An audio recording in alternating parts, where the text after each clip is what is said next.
হারিস ভাই, আপনার কাছ থেকে জানতে চাই, প্রবাসীরা দীর্ঘদিন যাবৎ এত কষ্টের ভিতরে দিন যাপন করতেছে এবং কষ্ট করে কাজ করে আইসা তারা যদি ফ্যামিলির সাথে কথা না বলতে পারে, ভাই বোনদের সাথে কথা না বলতে পারে, ফ্যামিলির সাথে বউ বাচ্চাদের সাথে যদি কথা না বলতে পারে, তারা বাংলাদেশের এই যে ইন্টারনেট বন্ধ আজকে 5 দিন যাবৎ, তো প্রবাসীদের এখানে দোষ কি? এই ব্যাপারে আপনি কিছু বলুন।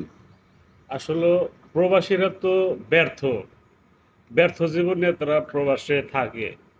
ডিউটির শেষে তারা 12 ঘন্টা 10 ঘন্টা ডিউটি করার পর বাসায় আসে, বাসায় আসার পরে রান্না বান্না করে চায় তারা 10 মিনিট তার ফ্যামিলির সাথে কথা বলার জন্য, কিন্তু সেটাও পারে না। তো এর চেয়ে কষ্ট আর কি হইতে পারে প্রবাসীদের? বাংলাদেশ সরকারের উচিত যে প্রবাসীদেরকে ইন্টারনেটটা চালু করে দেওয়ার জন্য খুব দ্রুত তারা যেমন তাদের ফ্যামিলির সাথে কথা বলতে পারে। এ বিষয়ে কিছু বলেন আপনি। একটা দেশের সরকার ইচ্ছা করলে সবকিছু করতে পারে, একটা সরকার ইচ্ছা করলে 2 মিনিটের ভিতরেই ইন্টারনেট চালু করতে পারে, কিন্তু সরকার করতেছে না।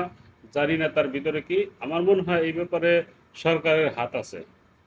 অবশ্যই হাত অবশ্যই থাকতে পারে, কারণ এটা দেশের সরকার চাইলে সবকিছুই করতে পারেন। আসলে প্রবাসীদেরকে একটা মূল্যায়ন করা উচিত দেশের সরকারের। আপনি কি বলেন? এটা সরকারের হাত, এটা পাবলিকের কিছু করার নাই, আর পাবলিকের কিছু করতে পারবে না।